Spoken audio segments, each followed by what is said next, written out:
My name is Roxanna. I'm a housewife turned entrepreneur in Dubai. Although I was a student turned entrepreneur in London, and then I came here to join my husband. And Dubai gave me an awful lot. I learned several trades which I did not know I could master. I just happened to be here. My husband was trying to sell the land of this hotel to the owner at that time, who was a friend of ours, and I just happened to just be with him, and I could see that he was going to go to London soon, and he wasn't ready with meeting all the suppliers and the nuances that go into building a hotel. So I was just lucky at the time, and he says, Roxanna, can you take over? And I said, sorry, what do you mean? He says, I'm going tomorrow, and you've got to check out which of the doors we're going to be buying for the hotel.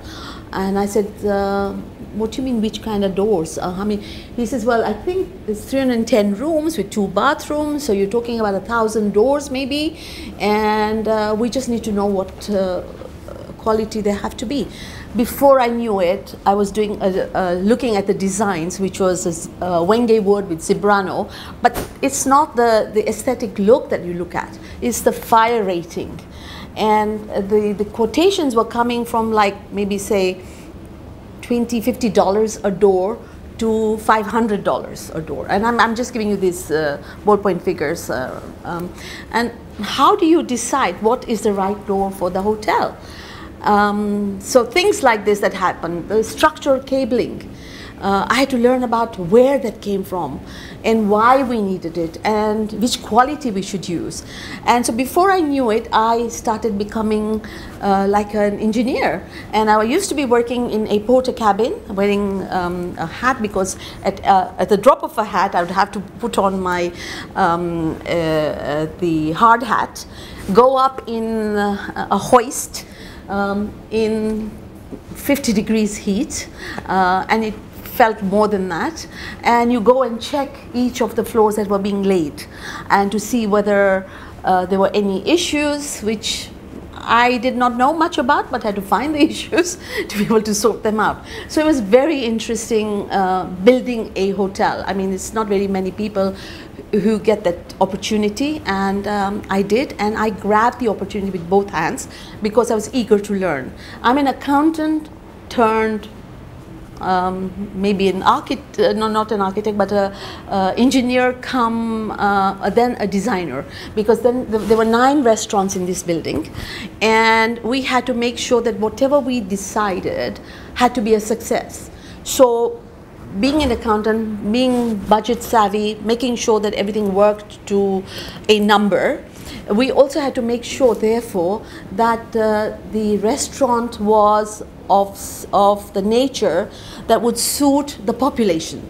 So we did a feasibility, and we learned that for the Indian population, you needed to have a good quality Indian restaurant, but it didn't have to be any of the, you know, how do you say, of the street type of restaurant. So we prepared a restaurant called Gharana, and Gharana is actually where the musical elite comes from in India, and there are 110 musical elite, and we picked 4 where the food was also renowned. So, you know, Jaipur, Lucknow, Punjab, etc.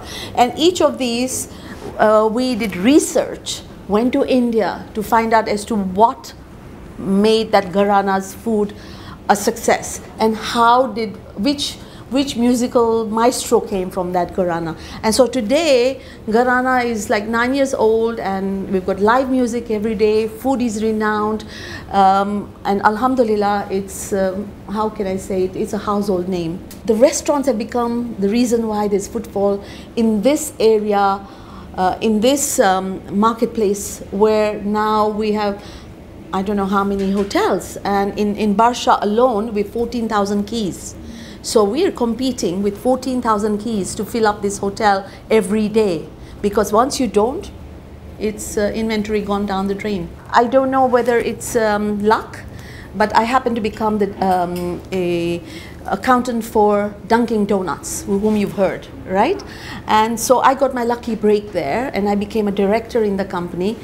The American company then left, selling the shares to a British person, Brian Perry, with whom I partnered, and then he set me up in business because he started going a little Ori, and I opened up a wholesale donut company, which was in a way different to what Dunkin Donuts were doing, and we were producing 14,000 donuts a night, selling to Harrods, Selfridges, British rail stations, places, any coffee shop had my donuts in there. I didn't want to work anymore, and so I sold everything in London to join my husband. I came as a housewife to saying, okay, I don't want to do anything technically, and then of course, you know, you work, so you get bored, and I ended up with this hotel, and we've got in the group there are other hotels in Tanzania as well, and which I've been there and given my 2 pennies bit to help,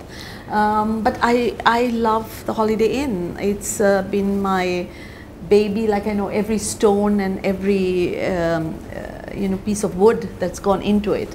And as you called it, labor of love, it certainly has been that. So if any woman had a little focus and they wanted to go and do something, I think they can achieve.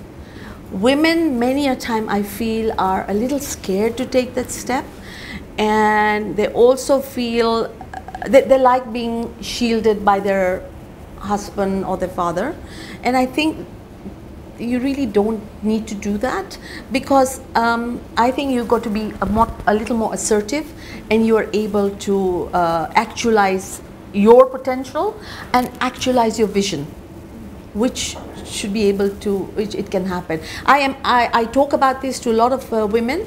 I like to empower them, and I see many women who have achieved a lot of success in Dubai. I think Dubai, the UAE, is fantastic for women.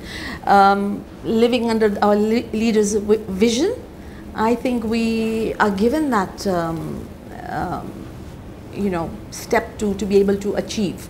And so yes, but I think it depends on the woman as much as it is on the family, on the environment, that they have to empower first. What I found was that here was a melting pot of cultures. In the UK, where I came from, I was a brown girl, and I was a female. So not only did I have to fight discrimination because I was a female, but also because of color. Here I didn't find that, but what I did find was that, like, we were employing about 30 nationalities. Now each one came with a different mindset. They were brought up with their own cultural nuances. How do you bring them together? So that was my biggest challenge, so that we would all think together. I decided that we needed to get all my staff to think about the other and look at trying to see how we can be united by knowing the differences and making sure that we work, that the differences are a strength, not pull them down because of the culture or the religion or anything. And so therefore, right now what I can say is, not only are we a green hotel, we are a socially responsible hotel only because the staff are socially responsible. Today, the millennial is the customer. And what does a millennial want? They want to know whether we are responsible. They will want to partner with somebody who's helping others, who is looking after the environment, saying no to plastic. And we do that. Making sure that we are not wasting any of our resources, which means the food and water. And so we get a lot of custom base because of what we put on our website. So technically, yes, it's how innovative you are. I think anybody, any woman, any man, any youth coming out of college, fresher, even at not coming out of college, can make a success. But is success only gauged by the amount of money one makes? That's one thing we have to think of. For me, it's money with it being humble, being able to give back to the environment. That is the full package of being a success. And I think if you're talking about economical success, anybody is able to do that. We women should aspire, they should have a vision, they should put the vision down on, plot it on a paper and look at what they require to be able to actualize the vision. And you know what, like me, there are so many women entrepreneurs who would not mind being mentors, and I am a mentor to quite a few women, and all they have to do is write and ask them, be assertive and say, are you able to help me, guide me along the way, because I am new to the field. And I don't think any woman would say no.